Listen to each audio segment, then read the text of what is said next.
it is time now, so we try to start the fourth online meetup between CST and FabLabs around Japan. Today, we invited two FabLabs that are more oriented to the design and artistic aspect of the FabLab, namely the Kyoto Ultra Factory and, well, FabLab Sendai. So according to the schedule, actually, we thought that we start from the FabLab Sendai. So I will hand this mic to Takemura-san. So Takemura-san, please. Thank you so much. Good afternoon, Bhutan, and good evening, Japan. Thank you for joining this fourth online event. Today, we invited two wonderful guests from Japan. The first guest is Mr. Oami, the director of FabLab Sendai Flat in Miyagi Prefecture. FabLab Sendai is active FabLab in Japan and well connected with FabLab networks. He works as designer for local museum and art museum. The second guest is Mr. Shiraishi, the founder of FabLab KitaKagaya in Osaka. He's an artist and also teaching digital fabrication at Kyoto University of the Art. They have much experiences connecting other four fields: citizen, art, design, digital fabrication. We can learn the possibility of FabLab and digital fabrication for art and design. After 30 minutes talk from both of guests, I prepared 20 minutes discussion time. If you have any questions, type them in Zoom chat box and they will answer the questions. Then let's start from Mr. Oami. Could you start? Yeah, thank you for introducing. Let me share my slide.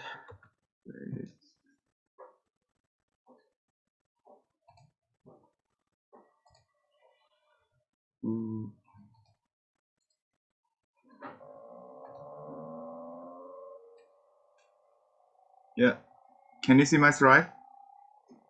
Yes. Yes. Okay, so then let's start. So this is Takuma Oami from FabLab Sendai Flat, and here's my presentation. I titled as "Stay Open Space and the Cross Point." And so this is my our workshop in located northern part of Japan in a Sendai city. And you can come here from Tokyo for 2 hours by bread train. And in a photo, I and Shino, the other co-director, sitting in front of our book library. And here's our machines. As you can see, our equipment is very basic FabLab inventory list. So it's like a normal standard FabLab. I'm not going to deeper about our machines. I really want to talk what we made. So let's go to the other slide. So like many people say, FabLab can be applied in many fields like startup, hobby, education, and so on. And there are many FabLab specialized into specific area.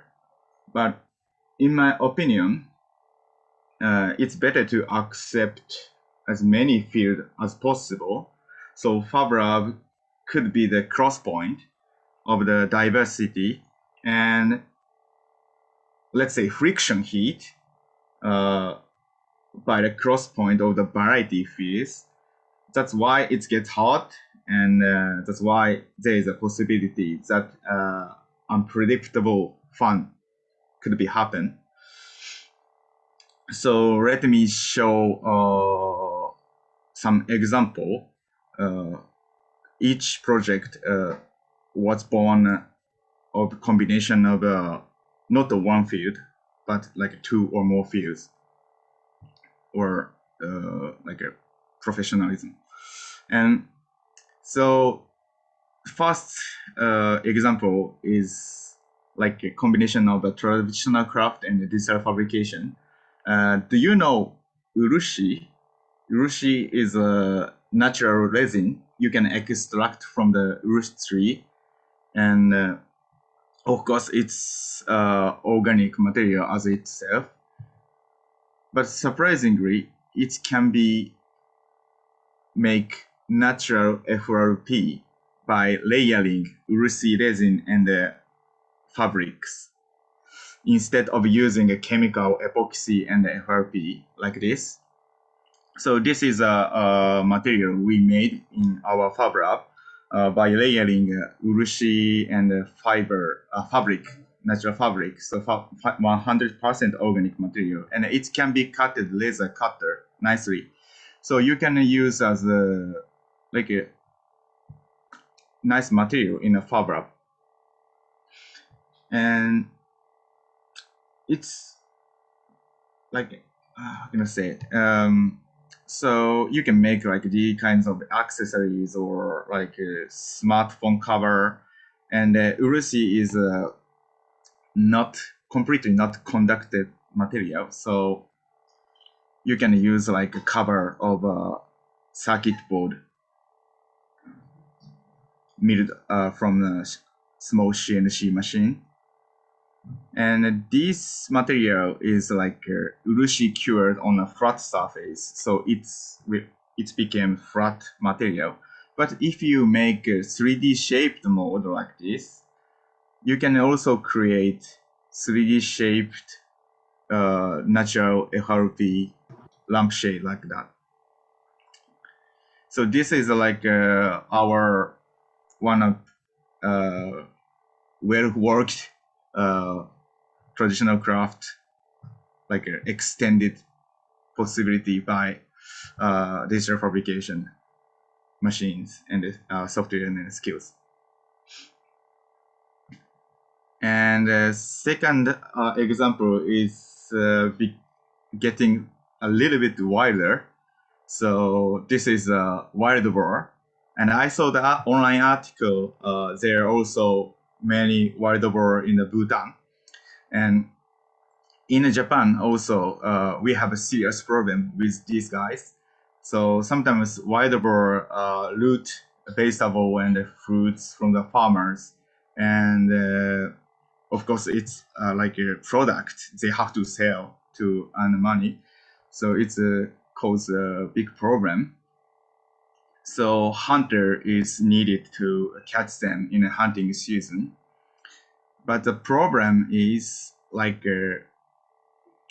so trap to get these wild boar, the quality of the traps really depend on craftsman skill of the hunters, because most of the traps are made by the hunters by themselves.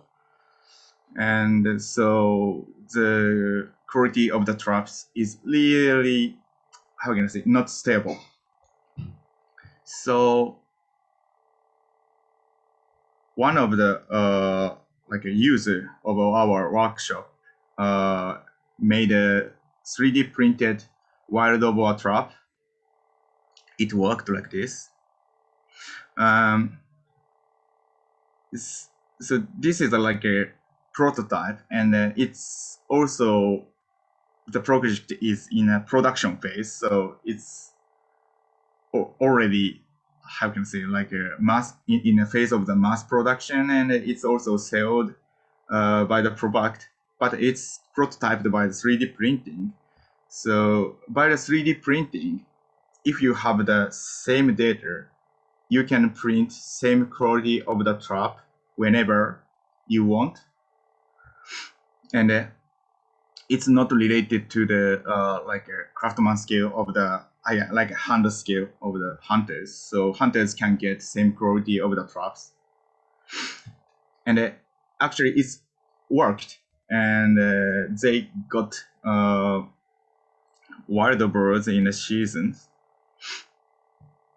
So this is like a combination of the like hunting field and also the like 3D printing. Actually, it's also the digital fabrication field. So this is the second example. And the third example is like a combination of the forest industry and the skateboarding. So one day, we got, actually this is me and also the Mr. Shiraishi, who is the second speaker of today. We got the leftover material from the timber factory. So like this, it's a really, let's say, side part of the log. So if you made a timber from the log, these parts is normally, how can I say it? Yeah, it's normally thrown away, or in a good case, they use like make a chip or chopsticks. So actually, it's not they don't use as a timber product. But when we saw this part of the log, we came up the idea, yeah, like this. So we can use it as a skateboard decks on the street. And I really want to leave the texture of the log. So I just keep processing on inside of the log like this. So after many hours of the struggling CNC milling and the composite part embedding, yeah, skateboard is done like this. So we use cedar wood. So it's strong in one direction, but very fragile in other direction. So I embedded epoxy and fabric rope composite to make it strong enough to ride like a skateboard, of course. And nice things is still I enjoyed riding on its street. So it's also the leftover material and or garbage in one field could be the treasure or nice material in another field. So that's why you have to open a FabLab to the many different fields as much as you can to make many cross point of the different field. Let's say diversity.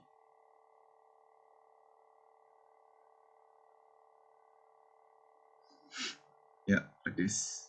So as you can see, one side is completely like a digital fabricated texture, but the other side is supernatural thing. So if you ride on it, you can see, actually, you can smell nice cedar wood.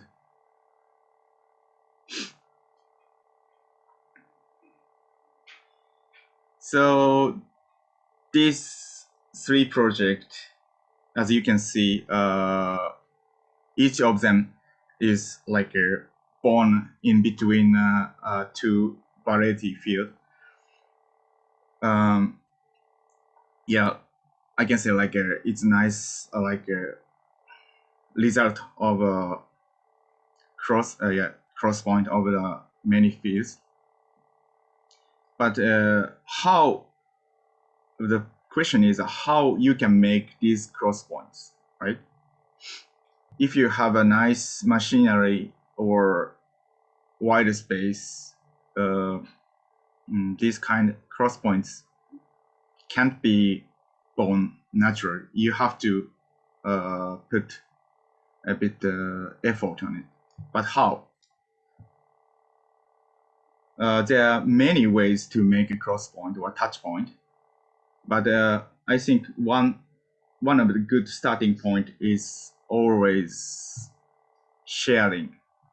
Do you know, if you see the FabLab logo, there are 3 colors, red, blue, and green. Green means share. Do you know that? In addition, just for information, red means learn. Blue means make.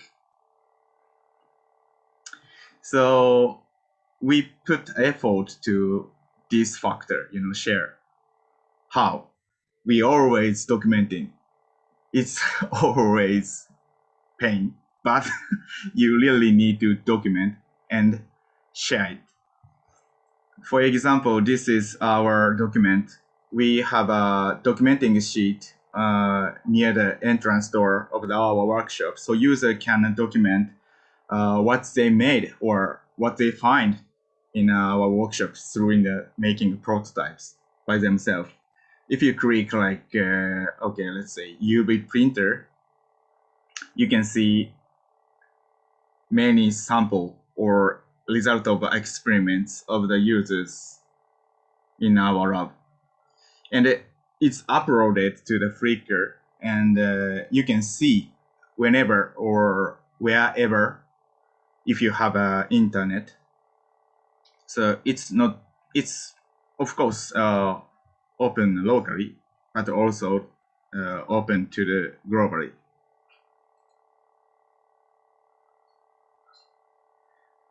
And other way to the sharing the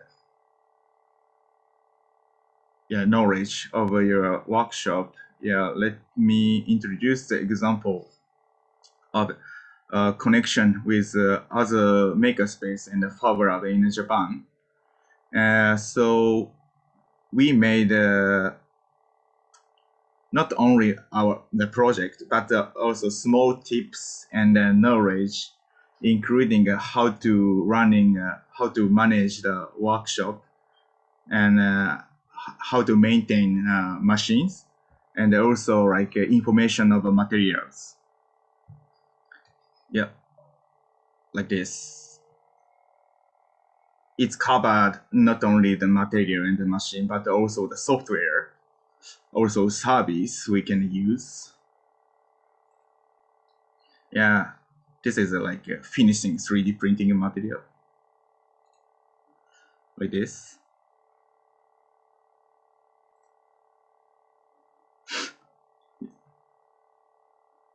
And also like not only through the internet, but also we try to make like a sharing system in a local.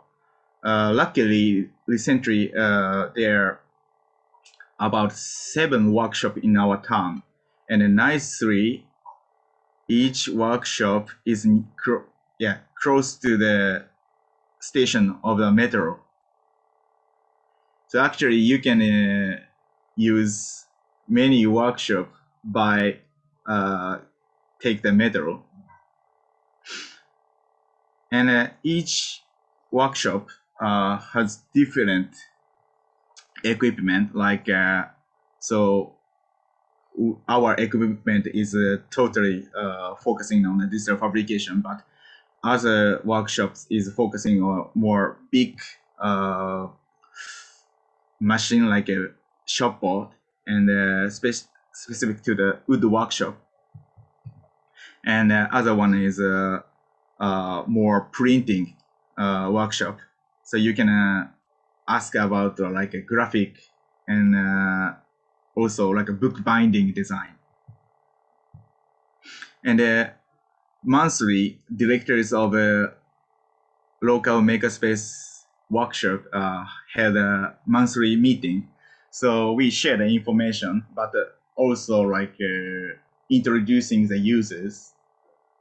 So user can access not only the one workshop, one knowledge, but also the like more variety of the process of the making of many stuffs.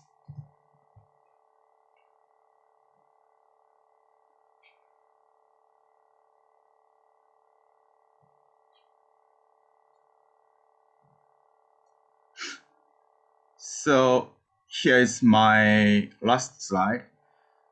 So I really insist, please go working openly. Openly means not like just open the door, but also open-minded. You know, just sharing knowledge and working together and tell what you like or what you make, because it doesn't mean like you know, there possibility someone stole your idea. It doesn't mean like that. If you work in openly, people feel your workshop is very accessible. It's as a result, you know, your workshop can involve more people and more idea, and this brings diversity to your workshop, right?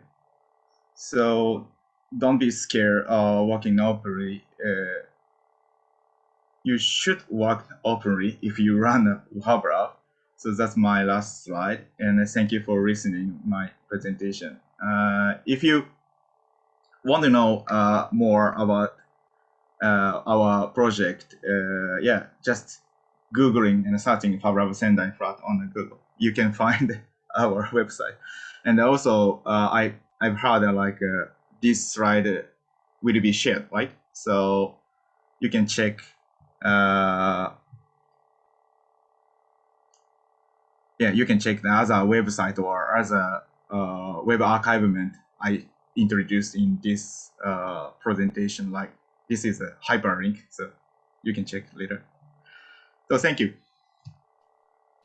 Thank you so much.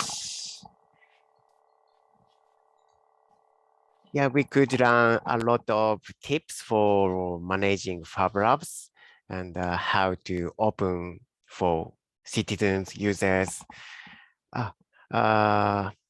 Okay, thank you so much. Then second guest is Mr. Shiraishi-san. Could you start? Yep. Hello, everyone. Hello. Can you hear me? Yes, clearly. Okay. So my name is Shiraishi Koichi. I'm an artist and design researcher. And I'm working mainly at FabLab KitaKagaya and Kyoto University of the Arts. So right now, I'm at a place called Ultra Factory at Kyoto University of the Arts here. So unfortunately, it is closed today. So there is no one there. But usually there are many students working with the machine for their creations. So I will be showing two studio today. The first is FabLab KitaKagaya, and the second is here, Ultra Factory. So after that, I would like to introduce some example of design activities using digital fabrication tools. So now let's start screen sharing. Yeah. So okay, thank you. Okay, let's start. So this is a hallway and the logo of our lab. So the lab logo was designed by a young graphic artist, young graphic designer named by Ryu Mieno. So next, please, next. So now let me give you an overview of our lab. Please next. So our lab is located in KitaKagaya in the southern part of Osaka City, and was established in April 2030. Please next. So it took us about a year to prepare, and we raised funders through microfunding to purchase equipment and set up the studio. So we did not receive any public financial support for the establishment. We had no money from the beginning, so we set up our base in the shared studio. Please next. So the shared studio where our lab is located is called KitaKagaya, and is home to a team of architects and Bhutan working business and filmmaker. Please next. So each team is loosely connected to each other in a shared space and work together in a cooperative environment. So please next. So here's a video showing what we do in the lab. Please play the video. Can you hear the sound or not? No sound is okay.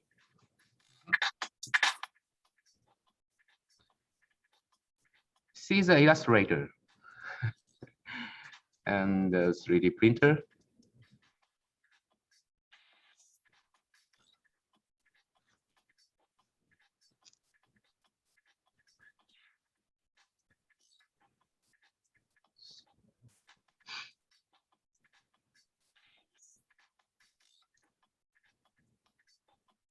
We have a paper cutter.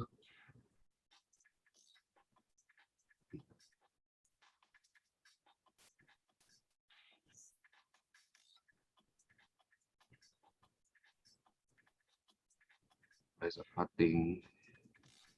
Many member makes and their idea. So,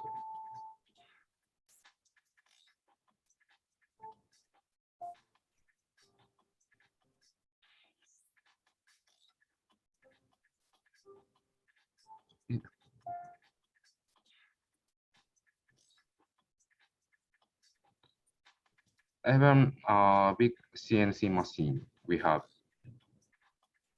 So this is making table, maybe.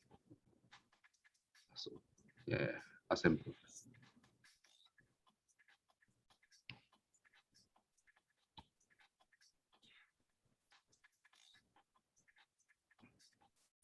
She make a miniature, miniature car toy and custom. Thank you. So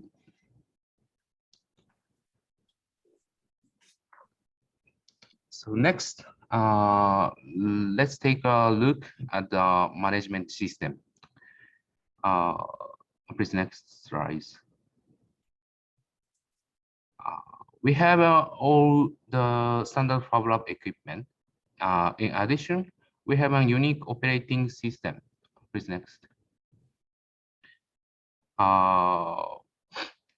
So it is called the Banto system. A Banto is one of the traditional role in Japan, and in modern times, it is a store manager. In the beginning, co-founders, including myself, managed the studio, but it became difficult for us to open the lab every weekend due to work commitments. So we decide to ask a frequent user of the lab to manage it with us. So that was the beginning of the Banto system. So Banto was recruited as volunteers.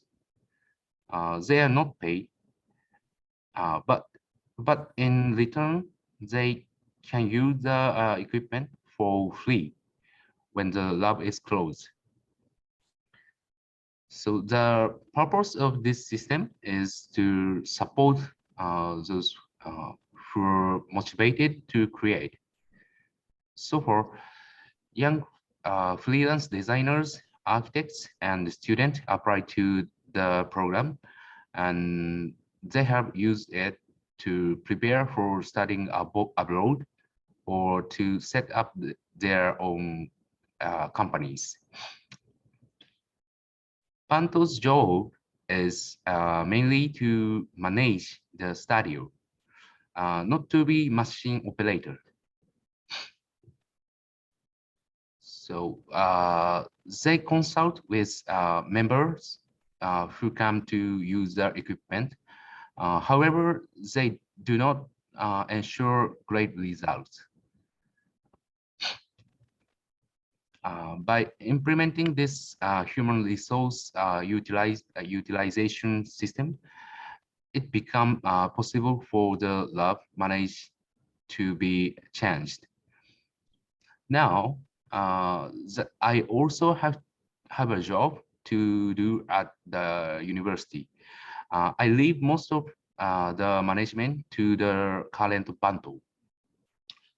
Although our lab has no money, I think the fact that our lab is run by the good people who come together make it unique. Please next. The next section explain how to use the system for members other than the Bantu. So our lab is only open on weekends. To use the lab, users need to pay a membership fee. The admission fee is 500 yen. After that, the fee is 3,000 yen per month. Depending on the equipment, user may also need to pay for the running costs. Please next. So before starting to use the equipment in our lab, user need to prepare assignments are provided to help user learn how to use the equipment. Please next. The introduction. So it is a assignment result. The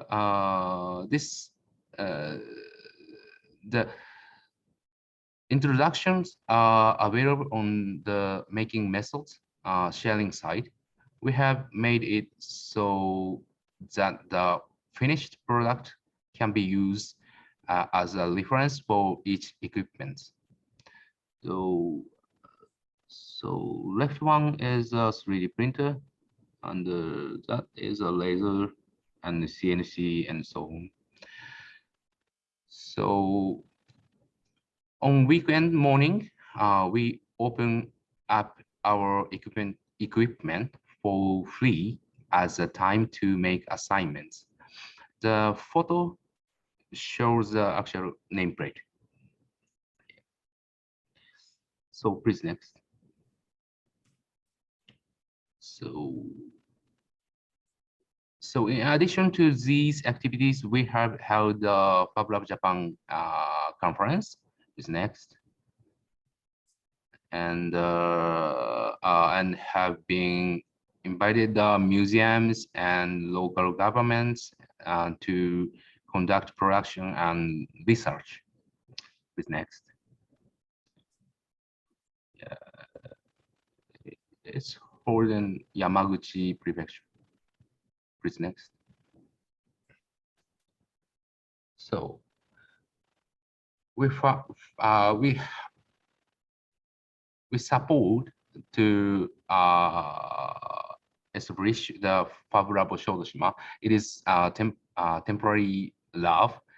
So and we stay about 2 weeks and research and making something. So please next. So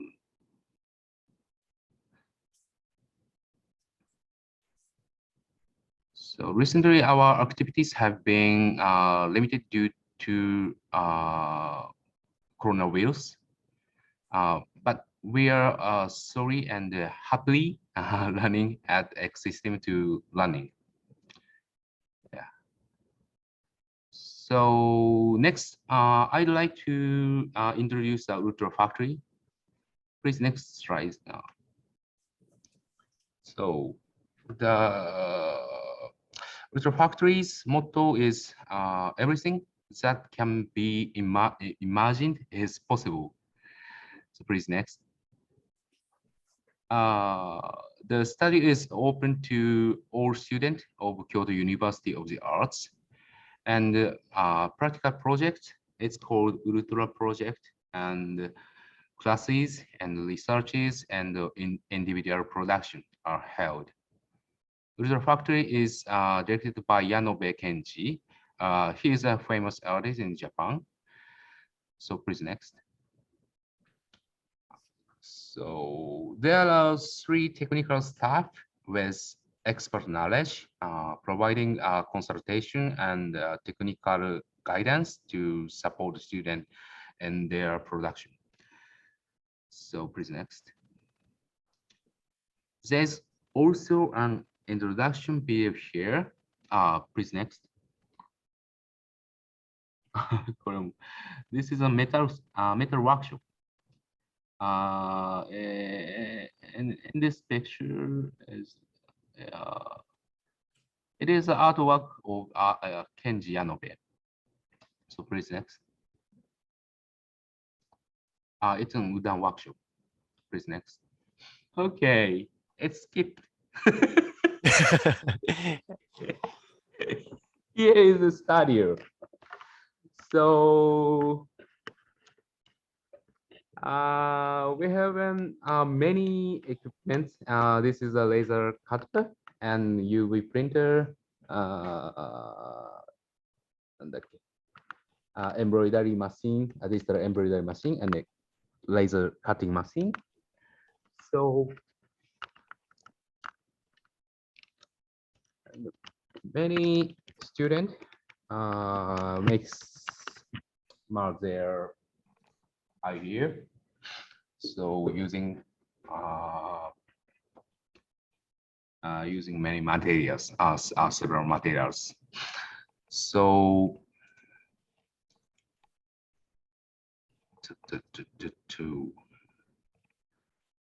so the Ultra Factory is a melting pot of creativity, a place where not only is there a lot of equipment, but also where student, artists, technical staff, and many other people gather to create a chemical reaction that leads to the creation of content and high quality outcome.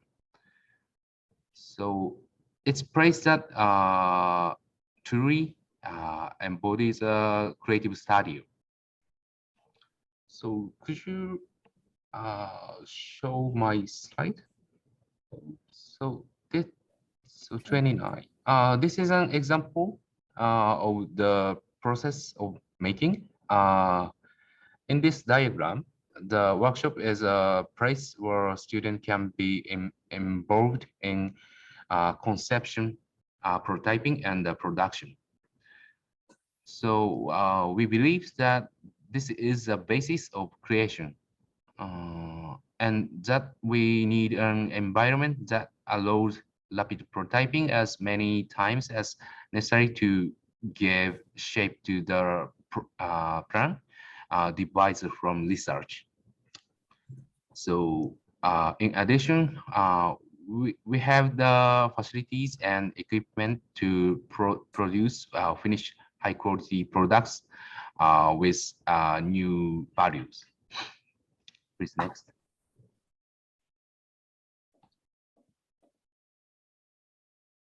So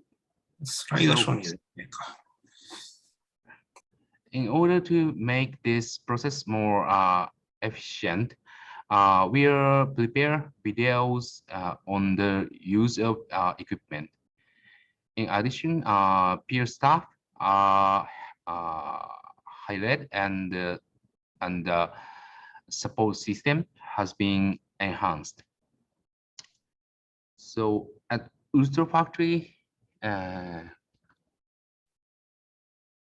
is not only do student work on assignments and create artwork, but we also invite artists and designers who are active on the front line to work on project.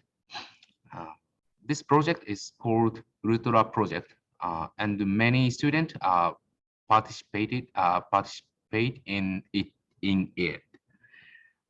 In most cases, the project will be presented to the outside the university. So it is an important activity as a contact point between the university and the social, using art and design. This is a tabloid.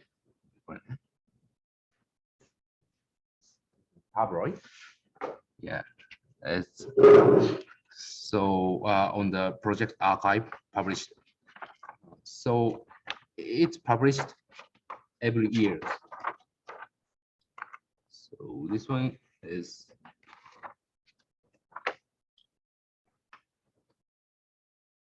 another way. This is an architect project. So this takes free, published every year. So with so many projects running each year, it is difficult to keep track of the entire studio. So please come and see our studio. So from here, I would like to briefly introduce the classes held at the Ultra Factory. So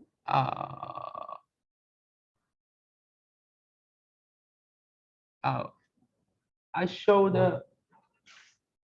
on the camera webcam. Please stop the slides. So this is a booklet.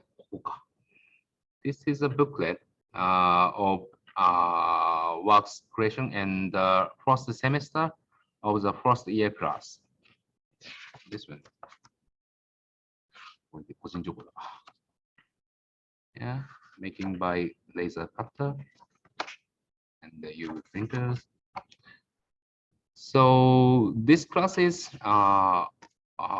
offered remotely, and its purpose is to learn the data creation part of digital fabrication. A student create the data at home and submit it to the Ultra Factory. So for output using the equipment here. So the creation of design data requires both the practical part of mastering the machine and the ideal part of giving shape to the image. So in this class, student will learn the process of sketching and selecting designs with their hand before using applications. So in the second semester of the course, the student will work with actual materials to see if there are any differences in the process of materializing the data. they have created, and if so, how to correct them. So this is a social networking site where the production scenes are posted. So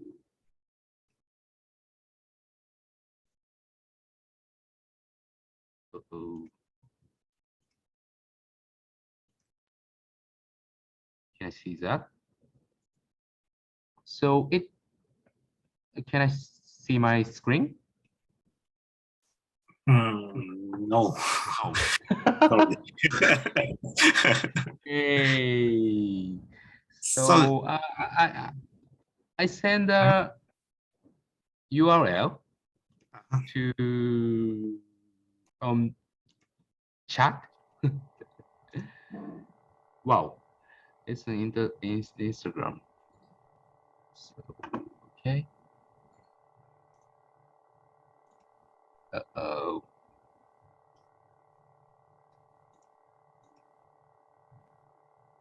So, まあ、しょうがないか。Sorry. スライドの続きはよろしいですか？大丈夫ですか？大丈夫です。はい。はい。So, okay. So, design cannot be archived simply by mastering digital fabrication tools. It is important to use materials and processing methods through try and error. Sometimes mistakes can be an digital fabrication can be an important source of design. So I believe that exploring and discovering unique ways of using digital fabrication tool is important in design education. So that's all. Thank you. Thank you very much. いや、白石さん、ありがとうございます。he shared the experience in the Ultra Factory in university and the FabLab KitaKagaya. And okay, let's move to the discussion time. And I will pass the mic to Watanabe-san. Yes. Okay, please. Okay, so I'll just moderate this segment for about 35 minutes, I guess. And so if anyone has any questions or comments to share, please, yes, please speak up.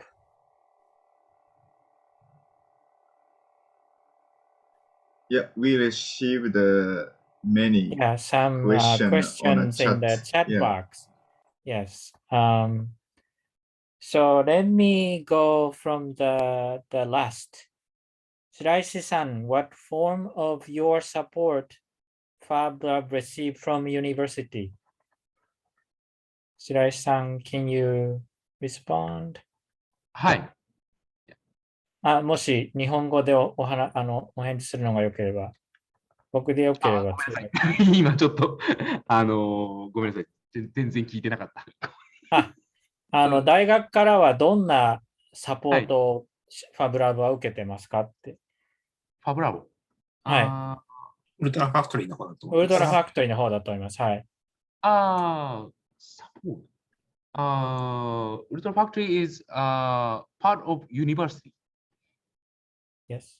Yeah. So, for example, the rent is free? Yes, for students.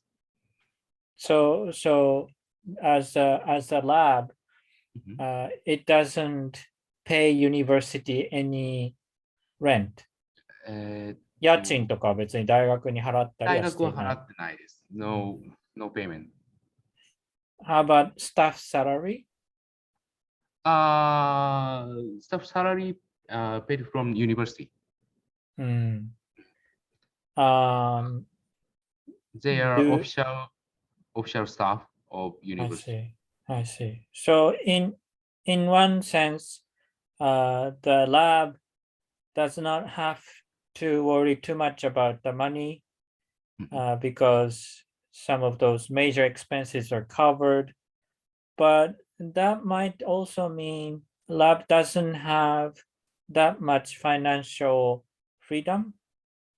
Say if the lab wants to hire one extra person for let's say for 6 months for this special project, maybe it's difficult to do it. So 日本語で答えてもいいですか？もちろんです。はい。ウルトラファクトリーが、のプロジェクトは、あまりこう、採算を考えずに、もうどちらかというと研究に近いプラクティカルなプロジェクトが多いです。なので、まあ、ハイクオリティな、アウトカムを作ってはいっているんだけど、それを売ったりだとか、するっていうことはあまりしないことが多いです。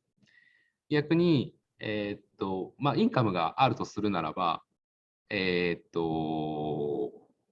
同研究のような、コラボレーションリサーチコラボレーションみたいな形で、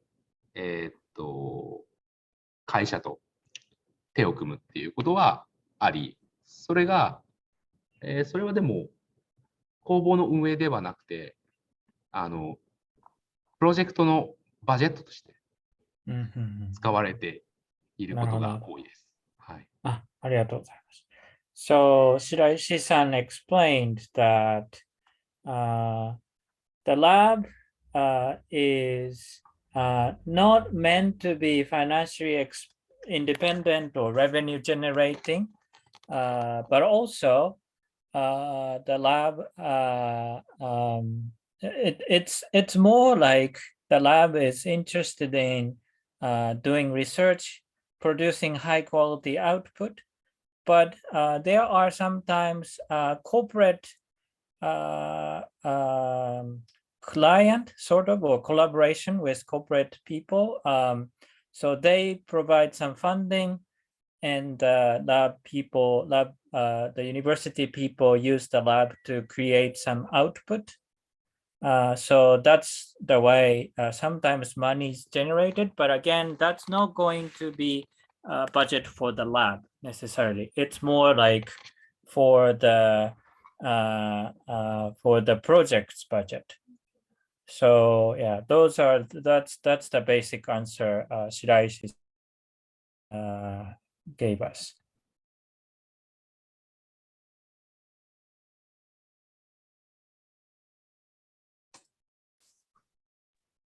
So okay, while I was speaking, we got 2 more questions.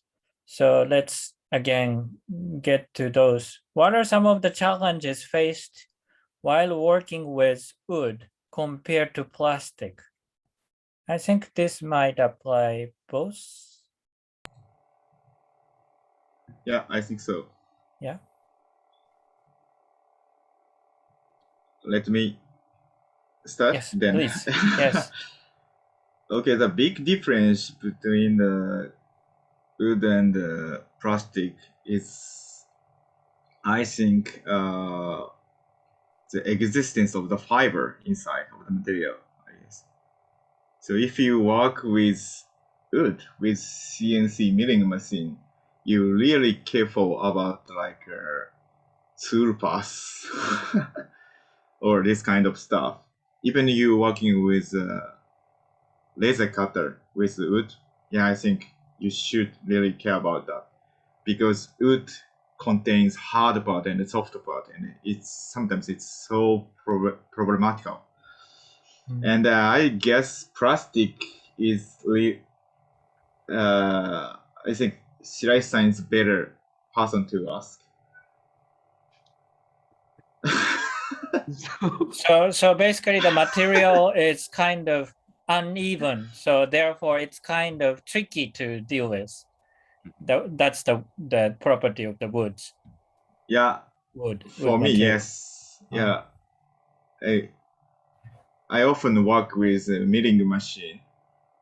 So for me, like milling or see anything in person, like, yeah, the wood is sometimes more difficult to handle than a plastic form, especially like a styrofoam or this kind of plastic form. And also, yeah, like HDP milling as well. But I really want to ask same question to the Shiraishi-san. Yeah. Anything to add, Shiraishi-san? He bring the sample. Yeah, nice. Yeah. It's not wood. I'm trying to compare the ceramic with plastic. This is so one part of chawan. So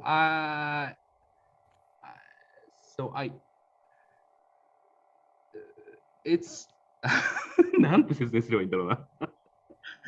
これは日本語でも。日本語でもいいですか？はい、もちろんです。これもともと私が型を取った茶碗なんですけれど、これをわざと割って、でそれをプラスチックで延長して新しい機能を作れないかというチャレンジを今しています。で日本のこうクラフトの、まあ、リサーチのなんか一つのチャレンジなんですけど、これはなんかこうもともと日本の工芸品で物をこう修繕してそして美的な価値を上げるっていうことなんですけど、そういう作ろうっていう行為をもう一度考え直せないかなっていうので、今こちらにいっぱい壊れた自分でわざと壊したサムシングがいろいろあります。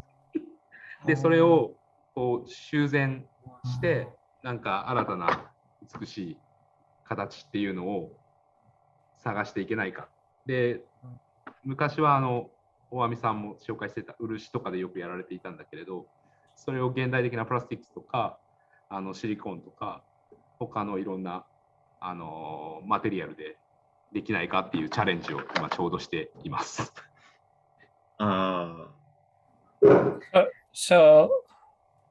で、じゃあそこには木は特に介在しない。木はね、今回はちょっと使ってないんですけど、もしかしたらここに木をはめていくっていうこともできるかもしれない。今はこう 3D スキャニングしたデータから起こしたんで、簡易的にプラスチックでやったけれど、木でもできるかもしれません。セラミックと木をつないで。通訳させてください。謎のプロジェクト。Shiraishi-san showed us his ongoing project. So what he showed us is a typical conventional or traditional rice bowl, which we use for a typical meal with rice. And he broke it into half intentionally to have a larger sized rice bowl with some plastic material in between those two pieces. And the rice bowl originally is what he was using for his own like everyday life. And this idea came from or is inspired by a very traditional Japanese way of repairing things with not just bringing back the original outlook and status, but adding some aesthetic value when you repair something. And so he is playing with more contemporary materials like silicone, plastic, and so on and so forth. Traditionally, it was more like using things like wood lacquer, that the material Sendai is known for, Sendai FabLab is known for, as we have heard from Oami-san earlier. But so far, Shiraishi-san hasn't used any wood material yet. So, okay, so that's his kind of response to the question, I think. And I realize Yamada-san's hand is raised for a while now. Do you want to speak up now? Thank you, Watanabe Sensei, for giving me a chance to speak up. Can you hear me? Yes. Okay, thank you. Well, I have three questions. The one for Oami-san and two for Shiraishi-san.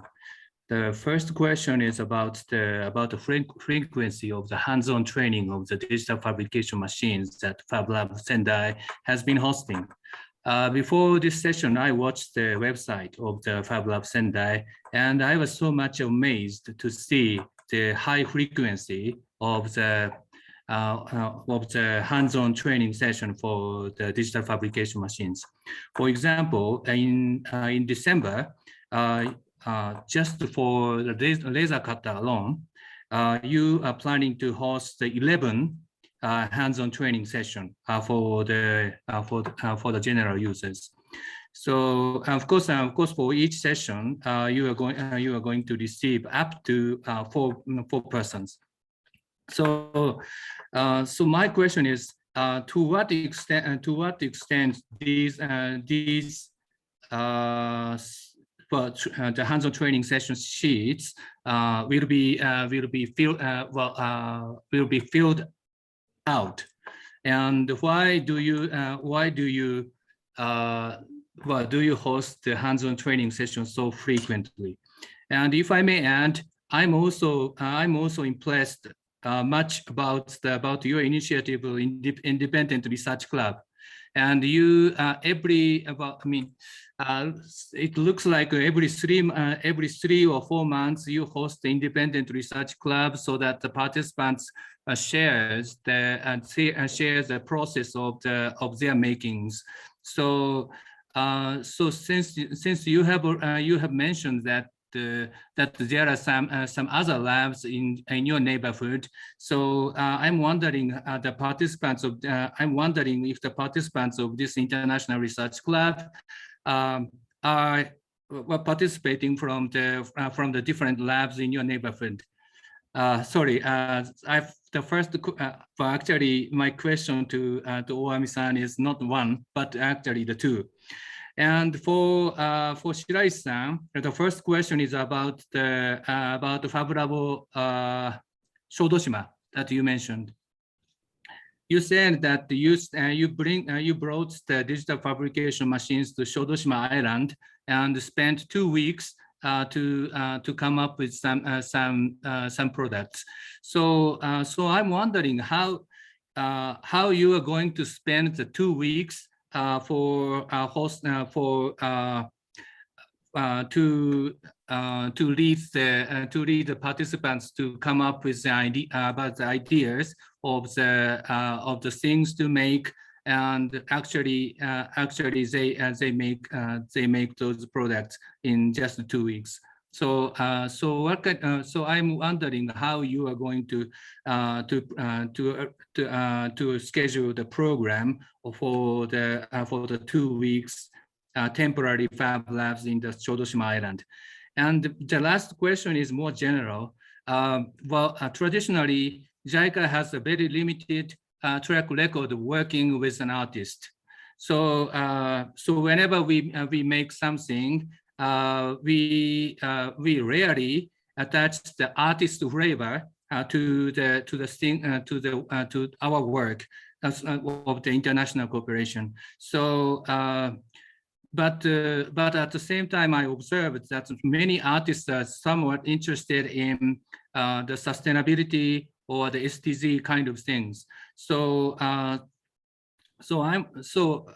from the viewpoint of the Ultra Factory or the artist, well, I'm wondering to what extent you are ready to work for the sustainability issues. So it's a little bit tricky question, but if you have some ideas about that, I would like to hear from you. Thank you very much. I stop here.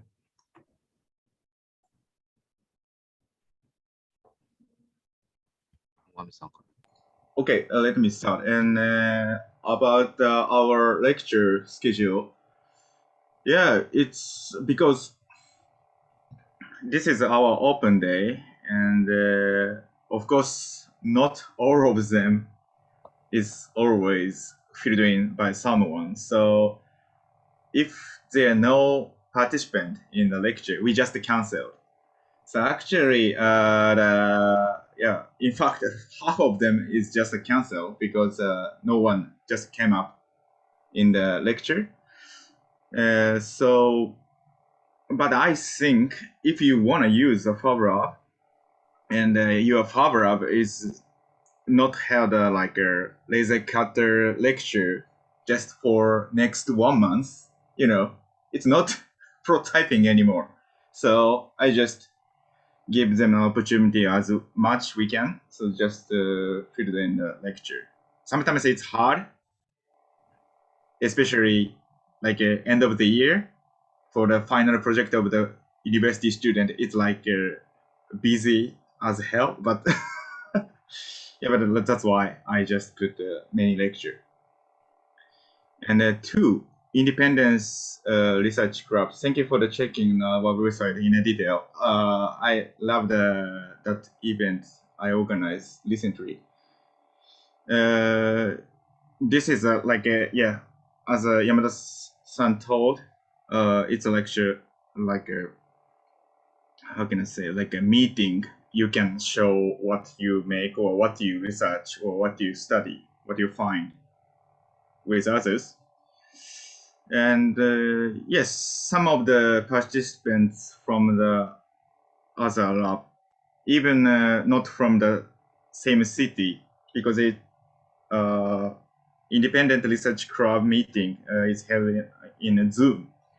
So you can access to the meeting from the, actually all around the world, practically. So we had like 3 or 4 participants from the outside of the Miyagi prefecture. Yep. So I passed to the mic to the Shiraishi-san about the question.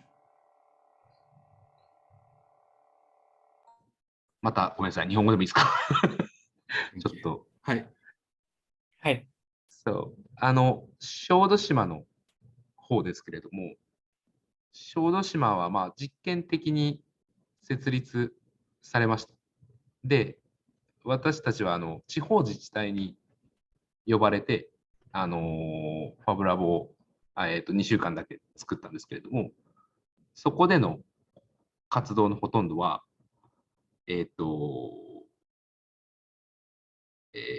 まあ、リサーチに費やされていて、で、費やされていて、まあ、我々がこう、なんていうんですか、滞在して、小豆島の面白い材料だったりとかをやるっていう、デザインプロジェクトが行われていたっていうのが、ほとんどです。で、夜だけ、ラボを開放していて、夜、ちょうどそのラボを開いた場所っていうのが、小豆島の、小豆島のというか、地域に開かれた食堂のようなスペースだったんですよ。で、そこで、ご飯を食べながら、地域の人と話して、いろんなアイデアを実際こう具体化していくと。なんで、遊びに来る人たちは、まあもちろんコーディネーターがいろいろ声をかけてくれたんですけど、遊びに来る人たちは、なんて言うんだろう。特にアイデアを持っていなかったですね。で、そのアイデアを持ってなかったんですけど、話していく中でこんなものを作りたい。こういう機会があってこんなものを作りたいっていうのを話し始める人たちもいて、それを実現していたっていうのが、小豆島の活動でした。で、2つ目がサステナビリティについてなんですけど、まあ、直接ウルトラファクトリーの中でこうサステナビリティをテーマにとかしたようなプロジェクトはあまりないんですけれども、多くの、アーティストというよりも特にデザイナーが材料の循環みたいなことはすごく考えていて、それを、チャレンジするようなプロジェクトの中でそういった活動が行われるっていうことはよくあります。アップサイクル的な、不必要になったものとかをどうデザインしていくかみたいな感じで。で、活動したりとかっていうことはしているし、あと工房全体でもできるだけこうゴミを減らすような工夫、特にレーザーカッティングとか、こうサブトラクトな、加工をするマシンはゴミがいっぱい出るんで、それを再利用する工夫みたいなことっていうのを考えたりはしています。でも、具体的な、回答はまだないっていう感じです。以上です。ありがとうございます。ちょっと長くて、途中抜けたら補っていただけると助かりますが。So Shiraishi-san explained that speaking of the little island, Shodoshima FabLab, that was a time-limited experiment invited by the local government. And what people did there was mostly like research. And when Shiraishi-san and others got there, it was not like there were people waiting to create or make something that they have already in mind. But the lab worked more like introducing what lab can be used for to the local people or people who visit there, and inspire them to find some ways that they wanted to use the lab. So that's about the FabLab in Shodoshima, the island. And the second part is about artists' interest in sustainability. His view is, or his sense is that designers are keen to make use of waste materials and upcycle, in other words, make it really useful in some other ways, and also tackle with those issues related to recycling or reduction of waste, that sort of stuff. And also, as a lab, Shiraishi-san told us that his lab is mindful of how to reduce the waste, especially if you use laser cutters or some other equipments that are subtractive as opposed to additive. You tend to produce more waste. So for example, if you use a board, wooden board, for a laser cutter and to create some cutout, then all the remaining wood, other than those cut out parts, would be a waste. That's a typical way laser cutter works, as opposed to if you use a typical FDM type 3D printer, you use the amount of filament that you need just for making that shape, plus some support material or some failures, then you might produce waste. But unless otherwise, you don't end up producing huge amount of waste. So how to reduce the waste, especially with things like laser cutter and other subtractive equipment, is something he thinks about from time to time. そんな感じで合ってますでしょうか？ありがとうございます。Okay, so yeah, he approved my interpretation.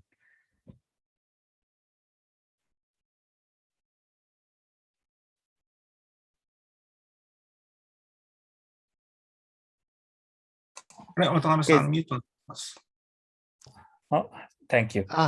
So we have only 7 minutes left, I guess.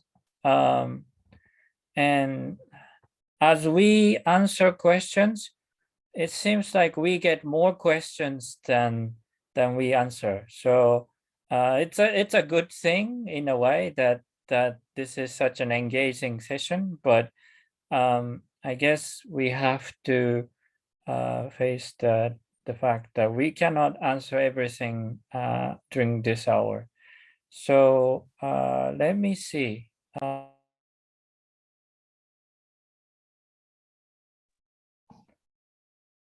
And early question, what could be the typical management of FabLab Sendai? How do you generate fund to operate your FabLab? So this is for Omi-san. Okay, this our FabLab is started by the city council. So in the beginning, our budget is provided by the city council, 100%. But of course, yeah, we think, how can I say, yeah, keep depending on city council budget is a bit risky, because if budget is gone, our workshop will be gone. So we negotiated with a partner in city council to reducing budget gradually per year by year. So it's like the budget from the city council is going to the smooth stairs. So it's not going like down. So it's really good start point of the takeoff from the public budget.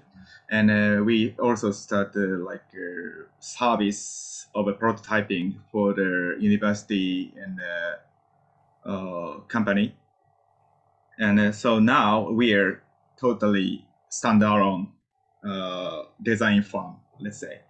So our main profit is are from designing and prototyping project for the company and service.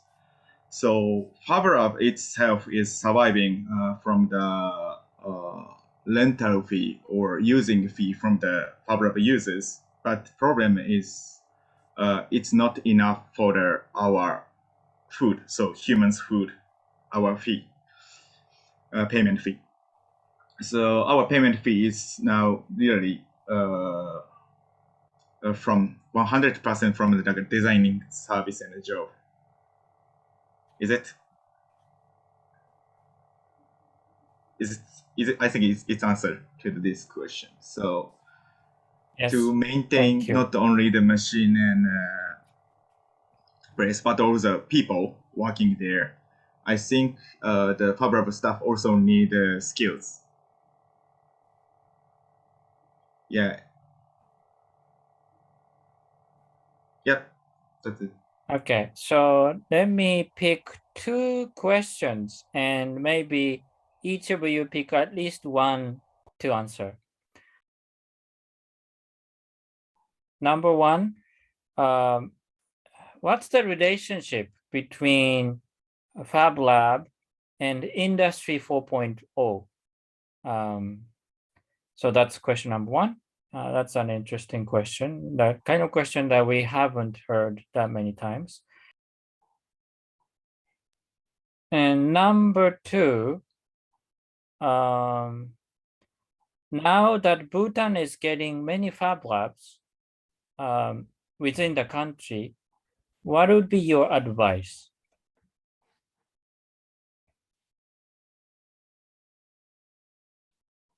Or for us as a key message for us as new beginner.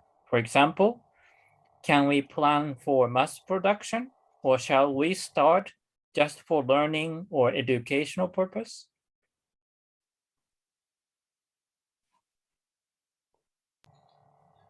Shiraishi-san, could you start first? Is it possible? So, どちらでもお好きな方。どちらでもいいですか？はい。じゃあ、2個目の方は、はい。たくさんファブラボが国内にできて、はい。皆さんへのメッセージが何かアドバイスとかがあれば、はい。ものを作るのを楽しんでください。で、So his message is enjoy making things. あとさっきサステナビリティの話も出たけど、ものを作るって多分ゴミも作られるから、それをこうどう循環させていくかとかって考えていけると面白そうですね。So when you make things, there tends to be some waste generated as well. So it'll be interesting to think about how to recycle or otherwise create a circulation of materials in your activities. So that's his messages. Those are his messages. Thank you. インダストリー4.0 にも接続しそうな気がします。作るだけではなくて、それをこうどう分解していって再利用していくかというところは。So in his opinion, that part of not only making things, but also disassembling or reprocessing things to create another thing, to make use of otherwise wasted materials, that might be somewhat relevant to the concept of Industry 4.0. Omi-san, any response from you? Yeah, then I would take second question. I already write down a chat message as well, but yeah, let me add more information. So yeah, personally, FabLab, initially FabLab Sendai is established for the designers, but actually Sendai doesn't have so much product designer. So our main most of the user is like people from the outside of the product design world. It's really unpredictable. So my message is watch the people around your app and the users of your app, because you cannot decide the direction before knowing the users of your app. And the mass production, the word of the mass production is a headache, because equipment of the FabLab is specialized to the first small amount customized prototypes. So if you want to make many of the product, at some point you have to think about how to apply your design to the mass production method, because like a prototyping method and the production method is totally different mode. But their bridges, I think that's the power of the digital fabrication, because your data can be used in mass production phase, not only in the prototyping phase. That's also like a related topic to the Industry 4.0, because if I think Industry 4.0 is more like production and manufacture phases, you cannot make a mistake or like a trial, more like a serious phases. But the FabLab can be placed in advance of the industry phases. So you can try, you can make a mistake, and you can do the experiment, your idea works or not. So in a result, yes, like Shiraishi-san says, enjoying the making things, and do not hesitate to make a mistake and share mistake with others, so everyone know it works or not. And sometimes, yes, mistakes can be great design resources. You can find many fact and idea from the mistakes as well. Yeah, that's it. Okay, thank you. So I guess we have to wrap up the session. Yeah, okay. Given the time. Yes, thank you. May I? Yeah, I will wrap up. So thank you for two guests, Mr. Shiraishi and Mr. Oami. And I believe art and design has a possibility for finding issues from the society and making, after learning the technique of making something, participants or student will face to the problem. What can I make, or what should I make? Then in that case, art and design will help for the problem. So when you face to the problem, contact to Oami-san and Shiraishi-san and have a good, wonderful collaboration work. Okay, then I will pass the mic to Kogure-san. Could you explain, show about next sessions? Okay, thank you very much, Takemura-san. We have the plan for the next online meetup, and we will invite two FabLabs that are privately owned. So the size of the FabLab would be a little bit smaller, but there will be a unique method of the management for those privately owned FabLabs. So we are expecting to invite everybody attending this session and also from the previous sessions, and see you again in the same month, November, but the end of November, 29th. Okay, so thank you very much for today's joining to our online meetup, and see you again. Yeah, thank you very much. Bye bye. Hey everyone. Bye bye. ありがとうございました。 Thank you very much. Thank you so much. Have a good evening. See you next time. Thank you.